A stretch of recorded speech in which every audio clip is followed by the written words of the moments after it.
Olá, iniciando mais um Painel Regional, o seu tradicional programa de debates, sempre aqui ao vivo pela Santa Cecília TV, de segunda a sexta-feira, às 13 horas e 30 minutos. Você assiste também pelo Santa Portal, o portal digital da Santa Cecília TV, e à noite o programa é reprisado às 20 horas aqui na emissora.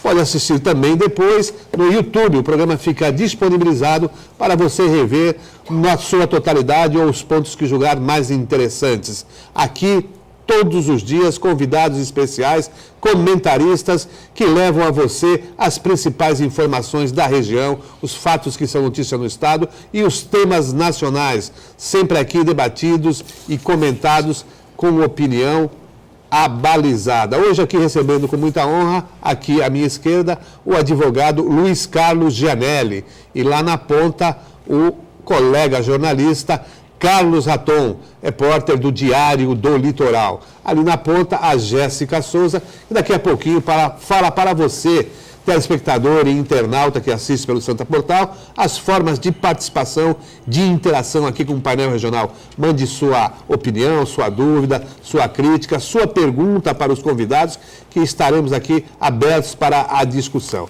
Falo também agora dos jornais parceiros aqui do painel regional, como o Diário do Litoral, que traz hoje como manchete: Brasil tem pior quadro de desemprego desde 2002. Eu passo aqui uma edição para o Gianelli e outra ali para o Carlos Raton.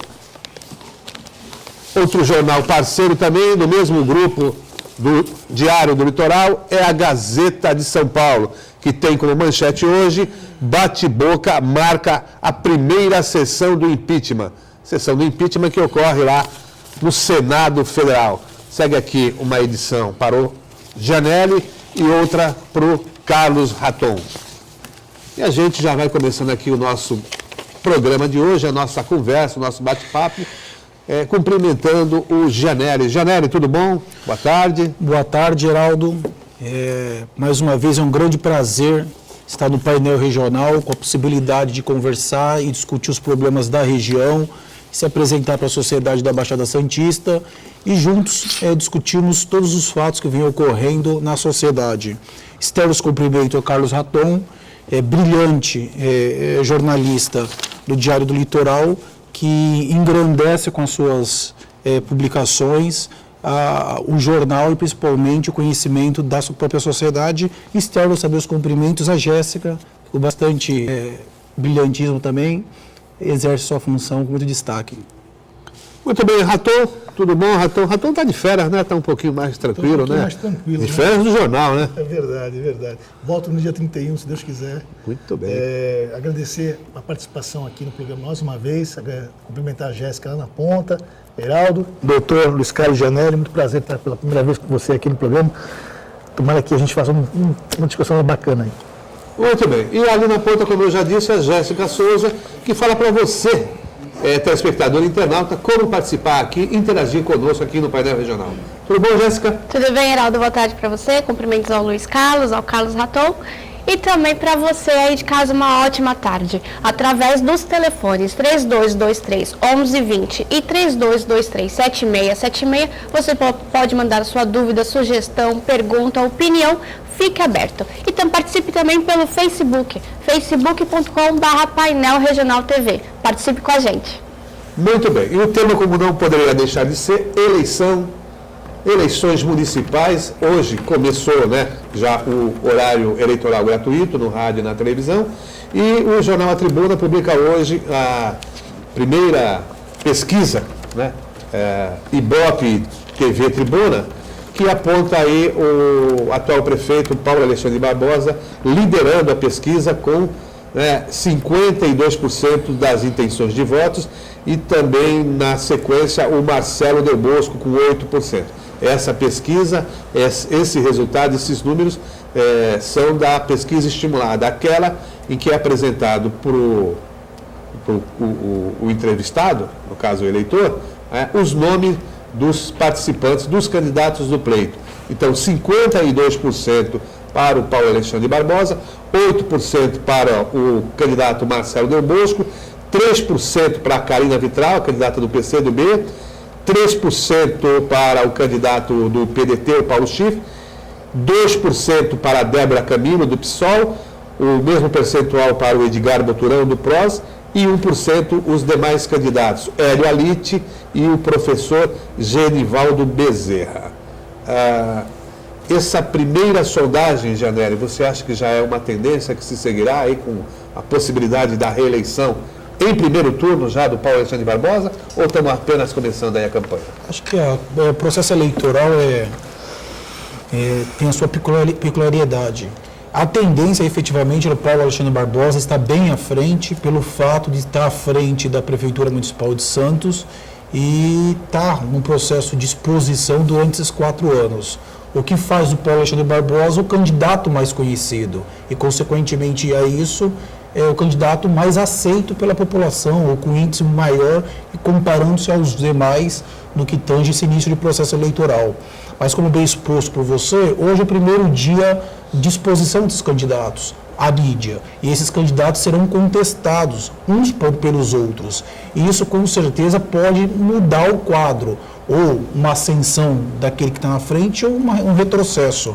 Mas é uma tendência, sim, mas que pode haver alterações. Mas dentro desses números, o que importa destacar, Heraldo, é a grande... os votos brancos, nulos e indecisos.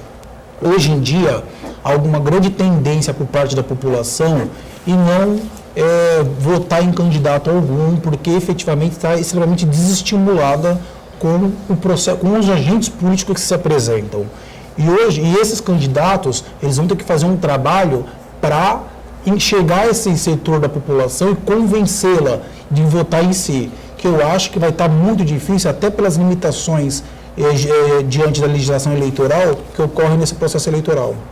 Muito bem. Raton, você que já tem uma grande experiência na cobertura de eleição, acompanhamento das administrações municipais, não só aqui na cidade de Santos, como toda a Baixada, o que chama atenção também na pesquisa do Ibope TV Tribuna é que, ao mesmo tempo em que o candidato à reeleição, Paulo Alexandre Barbosa, tem 52% dos votos, ele é apontado também como aquele que tem a maior rejeição, 20%, dos que foram entrevistados. Não parecem contraditórios esses números? Eu acho que parece sim contraditórios, né? Eu acho que ainda é cedo, na minha opinião, muito cedo para se ter uma avaliação que vai seguir essa tendência, né?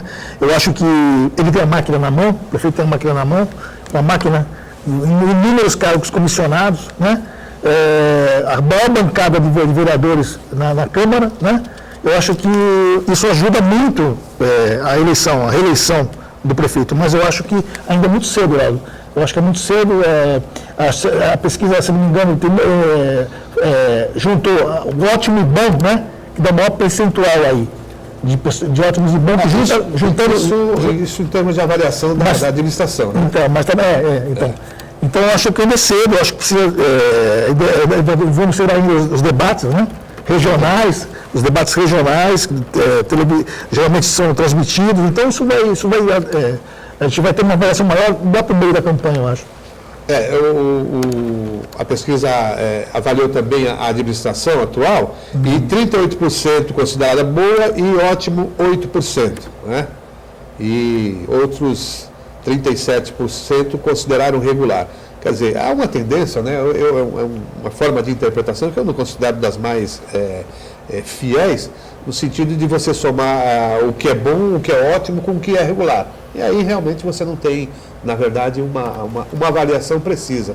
Porque ser regular não é boa nem ruim. Né? É como se estivesse ali naquele liame, né? Entre o bom e o ruim.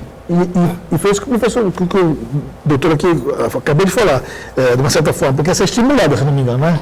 Os 52% é estimulado. Estimulado, que a pessoa apresenta os nomes. E foi o que o doutor falou aqui, com a máquina na mão, com a administração aí trabalhando, né? É óbvio que na cabeça das pessoas ainda está como fala o nome dele, vai na cabeça das pessoas, até porque a Carolina Vitral é a primeira vez que ela disputa aqui na Baixada, né? Isso. Em Santos. Aquela moça, a Débora também. O Edgar Buturão, acho que idem, né? Exato. Acho que o Marcelo Debosco, sim, tem mandato de vereador, acho que Já concorreu a deputado. E o outro, o Paulo Schiff é um jornalista conhecido, apresentador, quer dizer, né? Então é isso mesmo. Agora, avaliou também as áreas do governo e aponta a saúde, que na verdade vem sendo apontada pelo próprio prefeito como as áreas que receberam mais atenção, mas a população destaca que os maiores problemas estão exatamente na área da saúde. Nós temos ali a UPA Central que já está sobrecarregada. E comentamos aqui ontem, os participantes disseram, olha, só trocou de lugar o problema. Antes era no pronto-socorro central e hoje é na UPA Central, que é ali em frente ali o necrotério da Beneficência Portuguesa. Quer dizer, a população reclama de saúde, de segurança pública, geração de empregos, calçamento de ruas e avenidas, trânsito, enfim. O governo tem vários problemas, mas ainda assim é apontado como a provável reeleição do prefeito atual. É assim mesmo que funciona, Janelli? Nesse momento, essa instabilidade por parte da população é muito comum.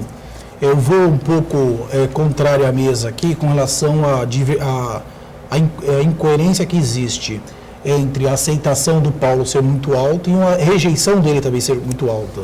Isso é normal.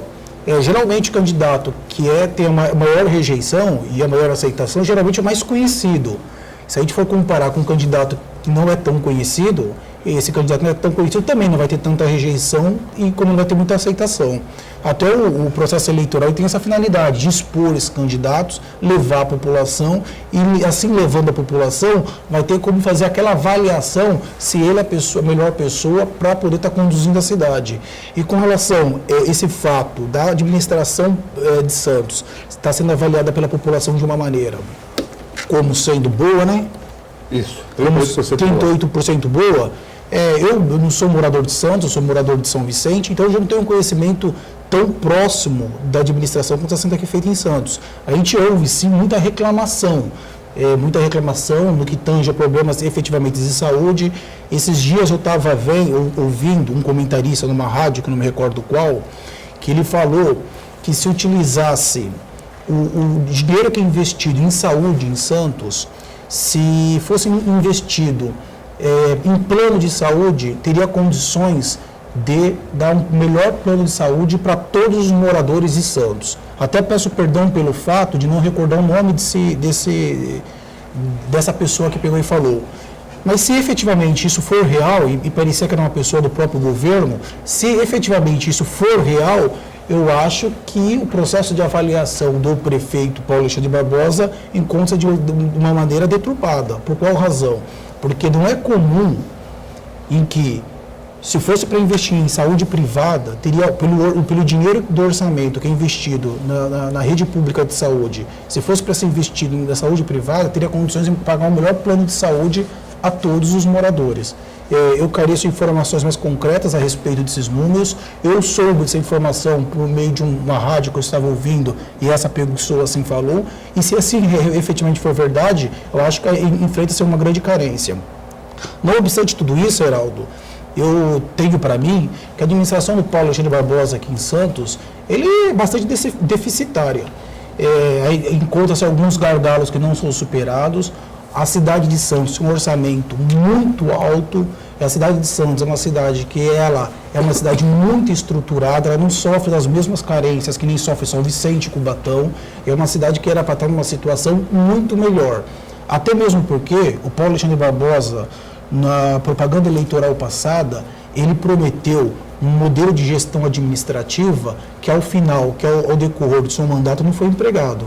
E a população, com certeza, agora, com o início do processo eleitoral, em que os demais candidatos apresentarão essas incoerências entre aquilo que foi proposto e aquilo que efetivamente foi feito, obviamente, a rejeição dele tende a aumentar.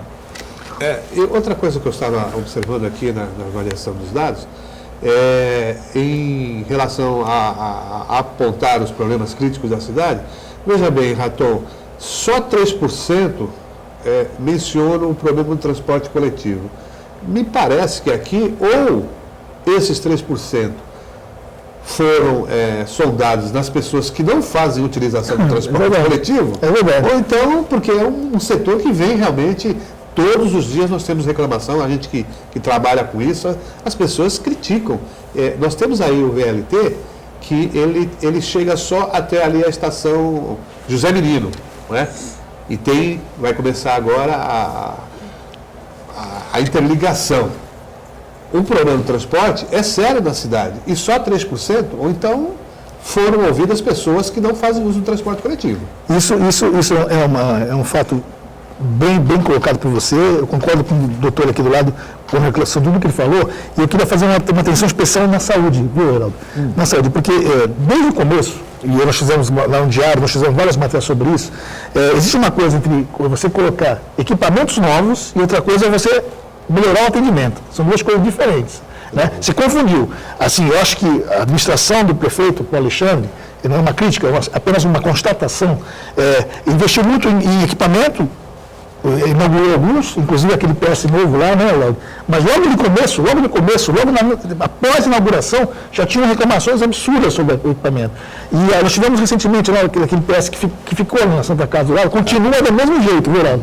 Continua do mesmo jeito, quer dizer, temos aí o Hospital dos Estivadores, que foi entregue, né, sem nada dentro, sem equipamento ainda, né? Isso vai vir com o tempo. Quer dizer, as pessoas, você olhar o equipamento lá, bonito, com aparência de moderno, só que não ter médico, enfermeiro, o atendimento em si não começar a funcionar, não adianta nada. Né? Ninguém vai para o hospital, isso eu até mencionei quando nós fizemos a reportagem, quando chegamos na inauguração, Geraldo, ninguém vai para um PS, para um hospital, para ficar lá olhando as coisas bonitas. Ninguém quer ir para esses equipamentos, na verdade. O cara vai lá para ser bem atendido e com rapidez. Tem atendimento, claro. Não é lógico, ninguém vai ficar lá no hospital, porque todo mundo, os repórteres, a imprensa foi cobrir, a primeira coisa que a assessoria da prefeitura falou, os assessores do prefeito falaram, está muito bonito, muito bonito. Você não está lá para ver beleza, né? O hospital ninguém quer ver, sabe? Eu quero saber, vou para ver beleza, eu vou no museu, eu vou à praia, eu vou para outro lugar, não quero ver beleza no hospital. Chega lá, puta cadeira bacana, que televisão bonita, 50 polegadas, não, eu quero lá ser atendido rápido, eu quero sair dali. Né? Então é isso que eu não sei se é um equívoco da gestão pública, nesse quesito. Não importa a beleza do ambiente, importa a agilidade do processo que precisa atendido, é isso. Eu acho que isso que está refletindo na pesquisa aí. Ainda em relação ao Hospital dos Estivadores, você veja que a licitação para a contratação da organização social é para a operação de 60 leitos apenas, não é o hospital na sua totalidade. 60 leitos e não vai ter pronto-socorro. Não é? E as internações são aquelas também não de emergência e urgência, são aquelas agendadas ou pré-agendadas. Alguém que já esteja num pronto-socorro ou já tenha marcado a necessidade de uma cirurgia, mas não aquele hospital porta aberta para receber todo mundo. E outra coisa, nós tivemos uma coisa de mais ou menos 40 dias, 2 meses, assim. Eu estava passando ali pela porta dos estivadores, eu vi um conhecido, ele me chamou, Raton, está sabendo o que aconteceu? Eu falei, não, uma pessoa chegou, veio ao hospital dos estivadores ali, chegou para ser atendida, um senhor, chegou lá de táxi, chegou lá, olha, que não atende, ele ficou estarrecido, teve que transferir para outro hospital. Isso é até temerário você inaugurar um equipamento, só um prédio, né?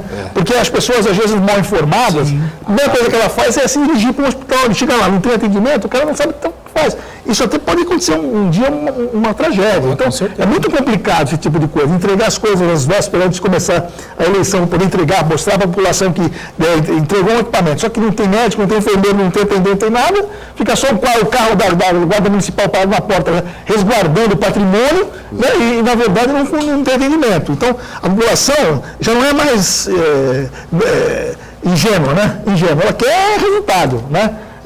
Aliás, um dos slogans do prefeito é isso, né? Inovar, avançar e tal. Ela quer ver isso rápido, né? É isso. Mas ainda em relação aos estivadores, a licitação foi suspensa porque um dos participantes do certame, doutor Gianelli, ele ingressou com um mandado de segurança, obteve uma ordem liminar para suspender. Porque o que está em discordância ali no entendimento? Essa organização, Pró-Saúde, se eu não me engano, ela quer contratar médicos pessoas jurídicas também. E a administração diz que isso é vedado pelo edital, enfim. Só que outras organizações sociais contratam os médicos também como pessoas jurídicas. Esse é o imbróglio que está acontecendo no momento. Não, o problema é que acontece esses problemas e quem acaba sendo afetado é a população.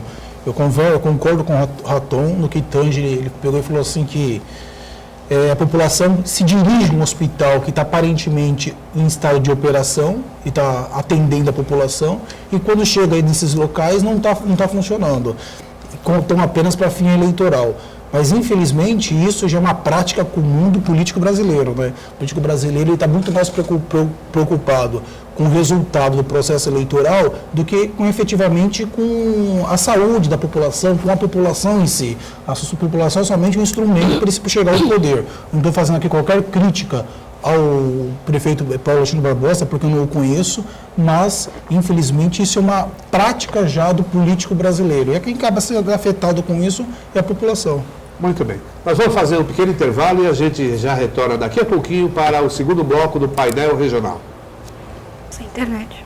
Olá, já de retorno aqui para o segundo bloco do painel regional. Nós vamos a Jéssica ali que tem uma informação de última hora, em cima da hora, melhor dizendo. Tenho sim, Geraldo.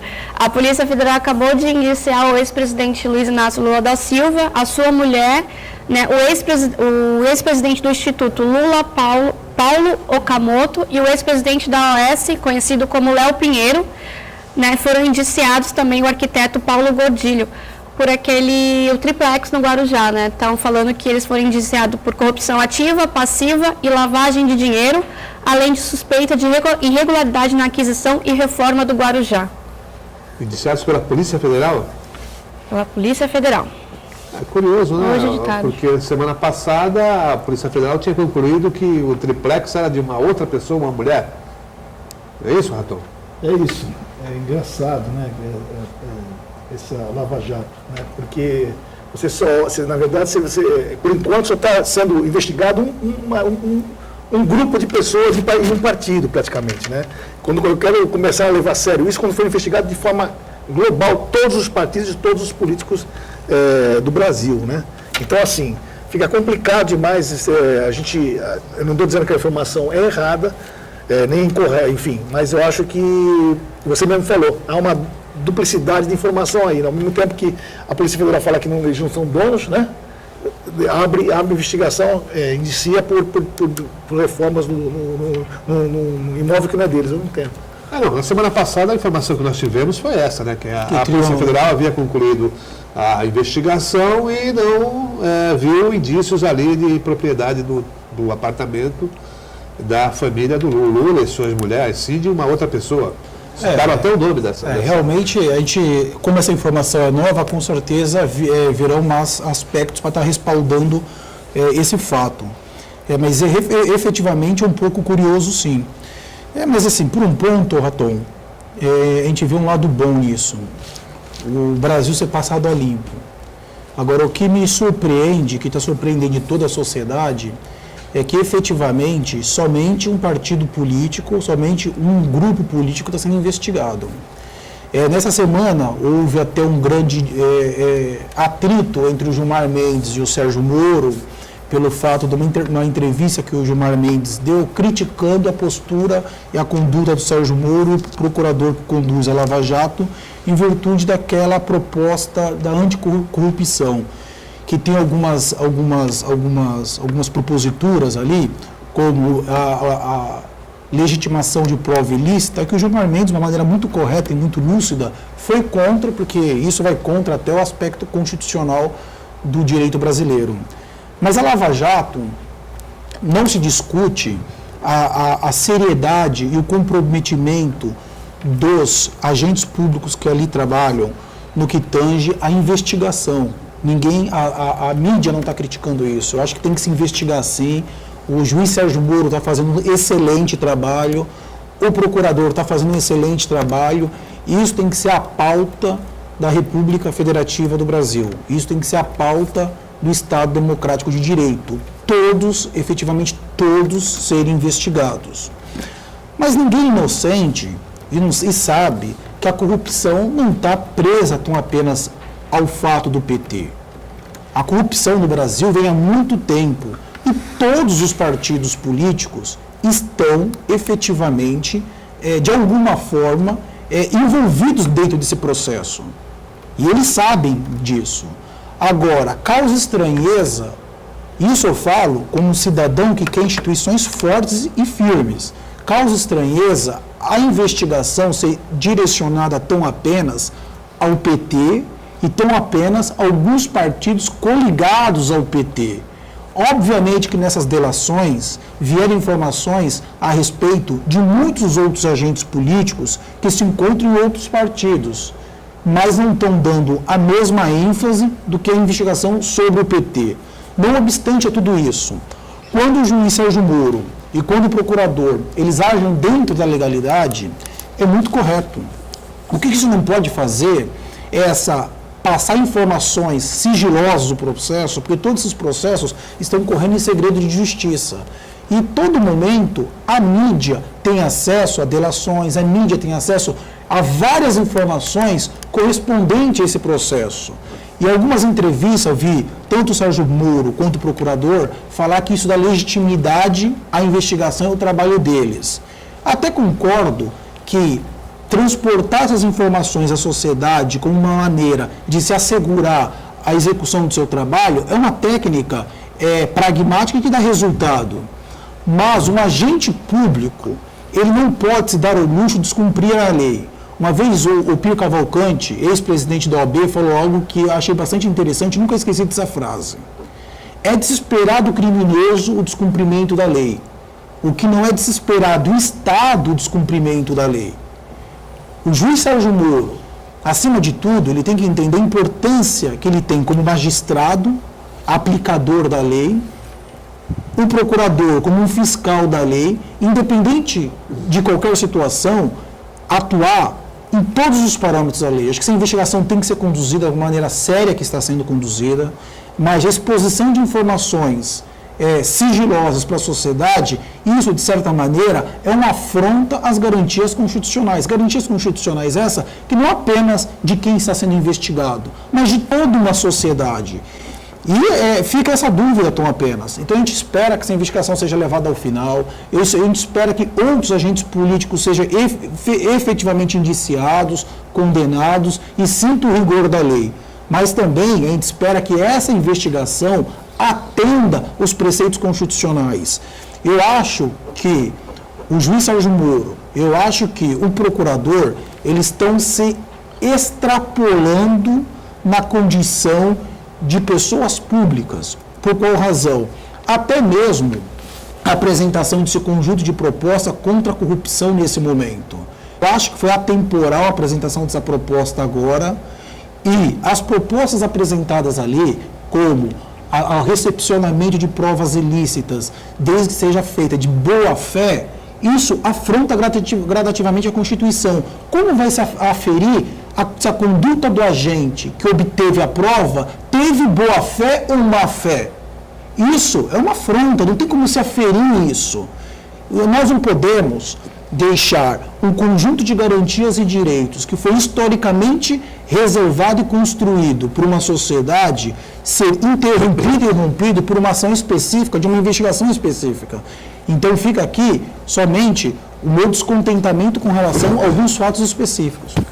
Olha só, no morro de amores pelo Gilmar Mendes, até acho que ele não é um dos melhores quadros do Supremo Tribunal Federal, foi o coveiro do diploma do jornalista, mas eu acho que o que ele disse esta semana, ele tem muita razão, porque os procuradores estão se arvorando de superpoderes e isso realmente não é bom. Eles fizeram uma cruzada pelo país, Raton, para defender aquelas 10 medidas, dentre elas essa de validar provas ilícitas desde que de boa fé. Isso é absurdo. Isso é inadmissível. A gente está caminhando para um campo realmente muito perigoso. O Supremo Tribunal Federal já acabou com o asilo inviolável do domicílio, dizendo que a polícia pode entrar na sua casa, mesmo sem mandado judicial. o que é um absurdo. Né? Como é que vai entrar na casa, que é asilo inviolável, conforme dispõe a Constituição Federal, e dizer, depois eu pego o mandado e depois eu vejo. Se não era criminoso, se não tinha nada de crime lá, eu peço desculpas e vou embora. Isso é absurdo, né? Num país democrático. E no caso da Lava Jato também vai por aí. A gente já teve aqui um delegado que se trabalhava como todo poderoso também, né? Que era o protótipo, que saía grampeando à torta e à direito, né? E o que aconteceu? Aquela operação Satyagraha lá foi totalmente anulada pela justiça, exatamente por quê? Por causa de provas ilícitas, gravações não autorizadas. Então, eu acho que realmente tem que botar um pouquinho o pé no freio e vamos seguir a regra. O que o Gilmar disse foi realmente certo. O Estado combate criminoso. Se ele age como criminoso também é. Sim. Eu também não sou fã do Gilmar Mendes, não, ele sabe muito bem disso. É lógico. Agora, ele está falando de ter freio agora, né? Hã? Agora que ele está começando a falar, vou ter freio, vou ter cuidado. Não, no caso da Lava Jato, ele tem essa postura, viu, Raton? Ele tem essa postura sim. Ele acha que, sabe, os procuradores realmente estão extrapolando. Eu acho que, o doutor falou, as pessoas estão. Tem muita gente mencionada nesse Lava Jato, muitos outros políticos de outros partidos mencionados, e na verdade não se vê o mesmo empenho de investigação como se vê com o pessoal do PT e os aliados. Eu acho que, vou dar um exemplo aqui que eu sempre falo, o Aécio Neves, por exemplo, né? Ele tem todas essas garantias dele como senador e tal. Ele falou, já passou de 8 vezes, dezenas, e até agora não nem chamou para conversar, para saber o que está acontecendo, para juntar as provas, para saber o que ele tem a dizer, nada, simplesmente ele dá entrevista nos meios de comunicação, como se nada estivesse acontecendo. Né? Ele e um montão de outros políticos que estão lá. Mas aí a crítica você tem que direcionar para o Procurador-Geral da República e a equipe do Ministério Público e da própria Polícia Federal, porque se mencionou o Aécio como envolvido em várias situações de irregularidade, de corrupção, por que não se avançaram essas investigações? Então, é isso que o doutor acabou de falar. Sim, mas aí não é o Sérgio Moro. Não, eu sei, mas a preocupação... O Sérgio Moro, sei lá, denunciou o Raton. Deixa eu ver. Não, isso aqui não tem fundamento. E aí a gente tem a imprensa... Mas aí, Heraldo, não é o Sérgio Moro, até porque o Sérgio Moro não tem competência efetivamente para para julgar o Aécio Neves. Mas o comportamento, desde o Procurador da República aos procuradores, ao próprio Sérgio Moro, existe uma harmonia de comportamento. A gente está discutindo aqui o comportamento deles todos. Porque se a gente for observar, até no discurso que eles apresentam, até na tese que eles apresentam, como a possibilidade de prisão após um julgamento por segunda instância, que acabou sendo acolhido agora pelo Supremo Tribunal Federal, em completa contradição com a própria Constituição. Isso é reservado na Constituição como uma cláusula pétrea. Uma cláusula pétrea não pode ser suprimida da Constituição, a menos que seja por um estado de revolução, uma construção de uma nova sociedade. Como que uma interpretação constitucional, uma interpretação judicial vai retirar direito garantido numa Constituição de uma sociedade toda? E todo mundo sabe que essa interpretação por parte do Supremo Tribunal Federal partiu muito da orquestração da própria Lava Jato. Então, na hora que a gente critica que o comportamento dessa investigação a gente está desde o procurador ao Procurador-Geral da República, aos procuradores, ao próprio Sérgio Moro, que existe uma harmonia de posicionamento, sim, entre eles. Mas aí quando você se levanta contra isso, eles vão dizer que você está contra a Lava Jato. Não está contra a Lava Jato. Quem reclama disso, na verdade, está a favor da cidadania e da Constituição. Exatamente. E não da Lava Jato. Exatamente. Porque se acontece com eles, ou com os investigados lá, amanhã depois pode acontecer comigo, pode acontecer com o doutor Janelli, pode acontecer com você, Raton, e qualquer um outro. Na medida que você não tem mais garantia de nada, vira um estado da barbárie. Exatamente. Né? Ou então a ditadura como a ditadura que faz exatamente isso. Exatamente. Né? Mas foi o que o próprio Gilmar Mendes falou com relação ao comportamento dos procuradores, que muitos estados autoritários têm comportamentos semelhantes ao que foi empregado ali.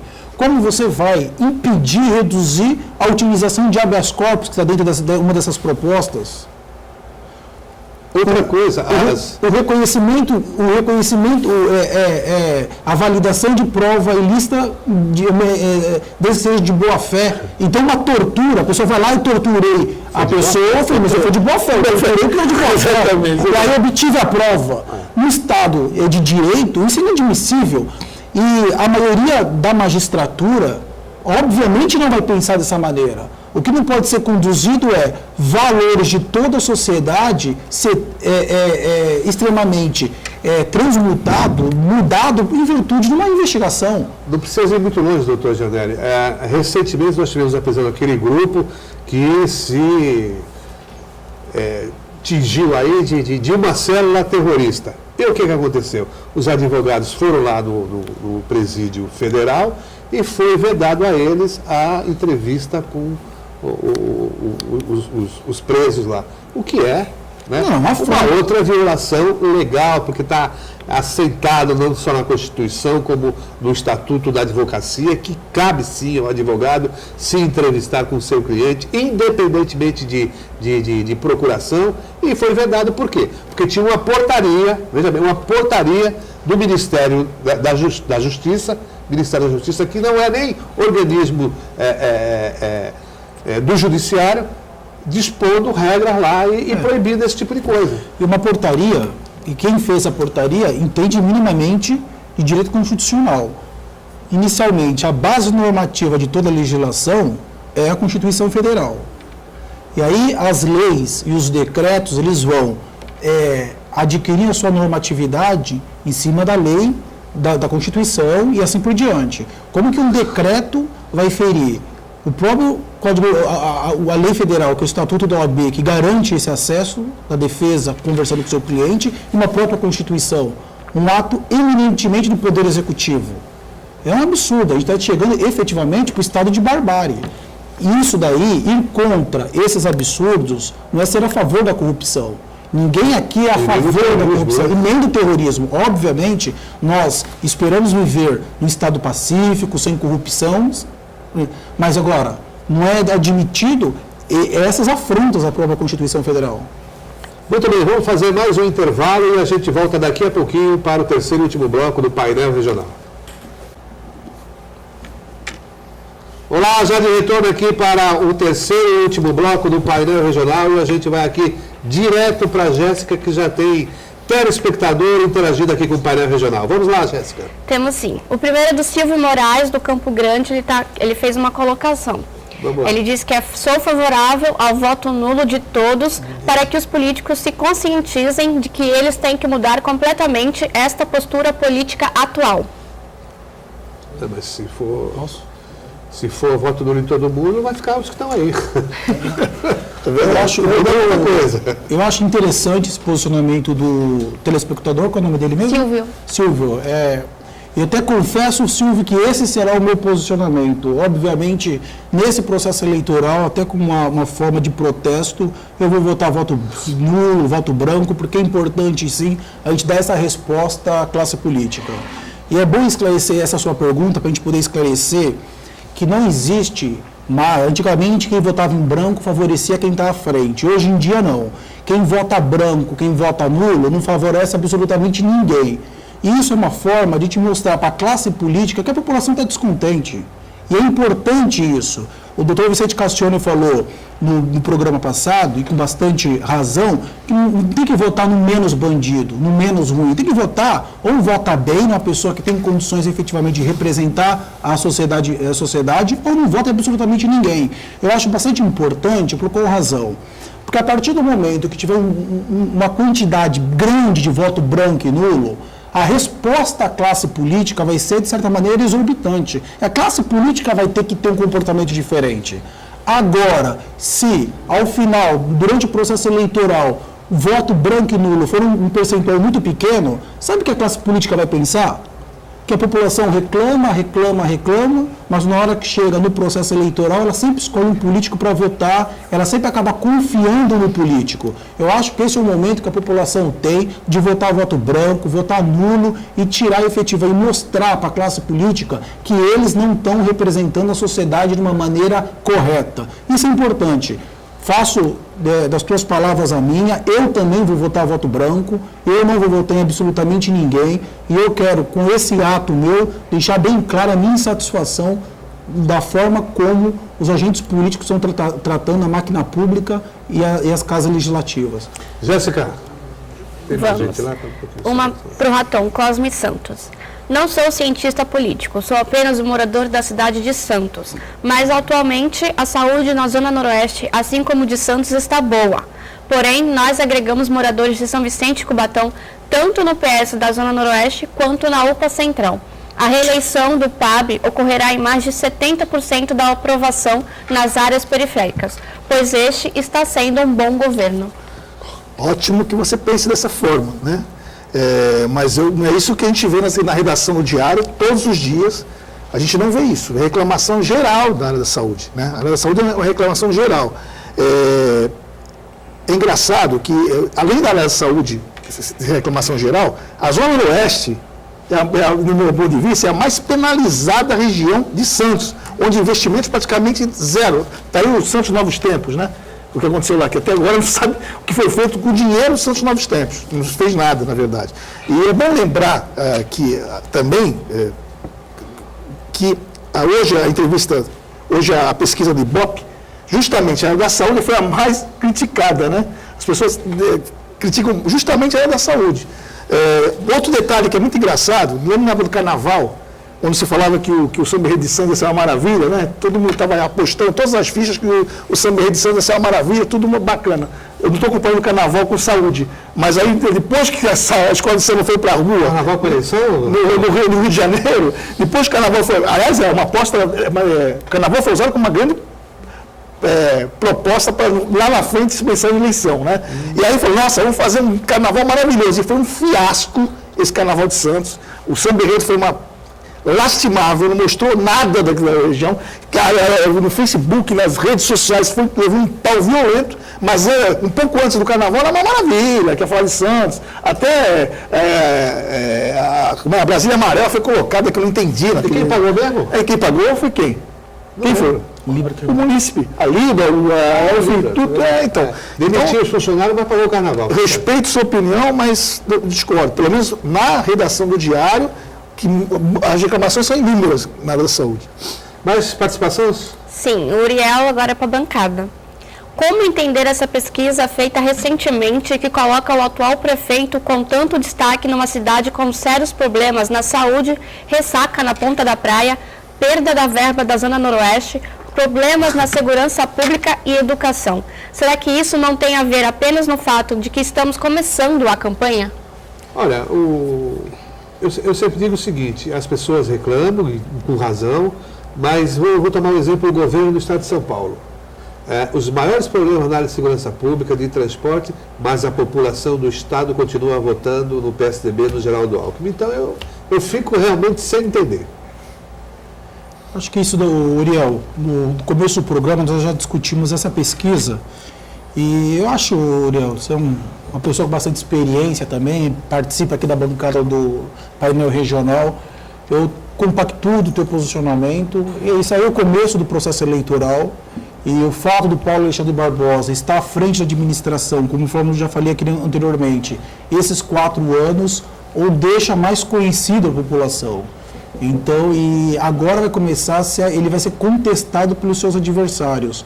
Eu acho que dificilmente vai manter esse destaque, pode ter uma queda, mas isso o processo eleitoral vai dizer. Mas, assim, efetivamente, a pontuação que se encontra hoje é pelo fato de hoje ser o primeiro dia que os candidatos estão indo para a televisão, o processo eleitoral está no início, os demais candidatos não se apresentaram ainda, e isso faz com que o Paulo tenha esse destaque todo em contrapartida aos demais. Quer comentar, Radão? Não, tranquilo. Jéssica? Temos o Fernando Araújo. Já pensei em entrar para a política, mas hoje tenho medo até de ter amizades com políticos. Fazem parte, então, estou repensando totalmente. Dá para pensar em entrar? Sabemos que temos tanta criminalidade contaminando este meio? Não, dá para entrar. Você procura aí um partido que mais se aproxime da sua linha de pensamento e que você considere que é importante, é interessante, e participe. Eu acho que a gente só muda ou procura entender mais participando. É assim, Janelli? É assim sim. Se eu não me engano, o Ulisses de Guimarães ele falava que se os bons não querem participar da política, os maus vão participar. Se toda pessoa boa se afastar do processo político, quem vai entrar para a política?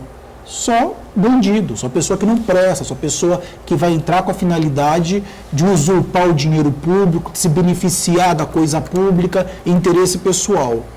As pessoas boas, as pessoas de bem, as pessoas têm que se interessar pelo processo político.